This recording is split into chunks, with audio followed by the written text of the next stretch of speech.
আজ সকালে নারায়ণগঞ্জে বেতন বঞ্চিত অবন্তী গার্মেন্টস, করণী ও ন্যামকন ডিজাইন গার্মেন্টসের শ্রমিকরা বিকেএমইএ ভবন ঘেরাও ও অনশন কর্মসূচি পালন করেছে। এ সময় বাংলাদেশ টেক্সটাইল শ্রমিক ফেডারেশনের সভাপতি অ্যাডভোকেট মাহবুবুর রহমান ইসমাইল শ্রমিকদের বকেয়া পরিশোধ না করা পর্যন্ত অনশন চালিয়ে যাওয়ার ঘোষণা দেন। এ অবস্থায় উপস্থিত শ্রমিকদের মধ্যে চরম উত্তেজনা দেখা দেয়।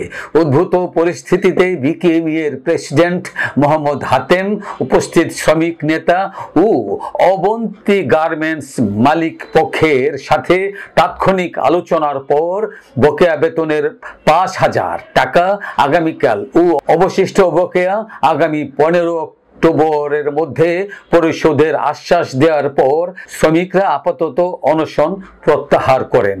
উল্লেখ্য, ন্যামকন ডিজাইন ও করণী গার্মেন্টসের বকেয়া বেতনের বিষয়টি অমীমাংসিতই থেকে যায় আজকের মতো।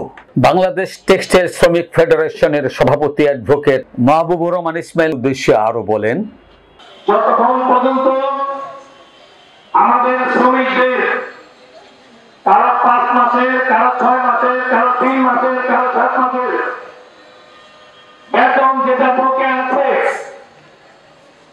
আজকে সেই বেতন আজ নয় কাল, কাল নয় পরশু, ১৫ তারিখ নয় ৩০ তারিখ, ৩০ তারিখ নয় আবার ১৫ তারিখ, আবার ১৫ তারিখ নয় আবার ৩০ তারিখে ঘুরিয়ে ঘুরিয়ে কারো ৬ মাস, ৩ মাস বেতন আজকে বকেয়া করে ফেলতে গেলে এইরকম ২৫,০০০ শ্রমিকের বেতন নিয়ে হরতাল মামলা চলতেছে নারায়ণগঞ্জে। আজকে বিকেএমই এই যে আন্দোলনটা, এই আন্দোলন আমাদের কাছে আছে, টেলিভিশনে প্রত্যেকটা পত্রিকায় এই আন্দোলন কি সেটা এসেছে।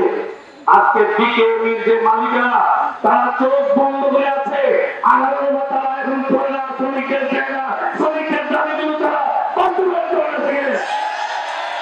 এখানে বলা আছে ১০ তারিখের মধ্যে সমস্ত বাংলাদেশের কোন কারখানায় যেখানে শুধু গার্মেন্টস না, যে কোনো কারখানায় শ্রমিকদের পাওনা পরিশোধ করতে হবে।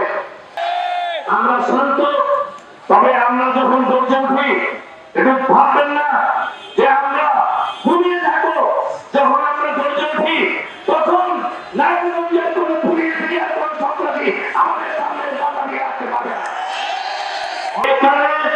আজকে বিকেএমইর সামনে আজকে আমরা অনশন ধর্মঘট করেছি। যতক্ষণ পর্যন্ত আমাদের দাবি বাস্তবায়ন হবে, আমাদের পাওনা পরিশোধ করবে, যতক্ষণ পর্যন্ত এখানে বিকেএমই প্রেসিডেন্ট আসবে, শ্রম দপ্তরের টিএপিরা আসবে, ততক্ষণ পর্যন্ত আমরা না খেয়ে এখানে আমরা প্রয়োজনে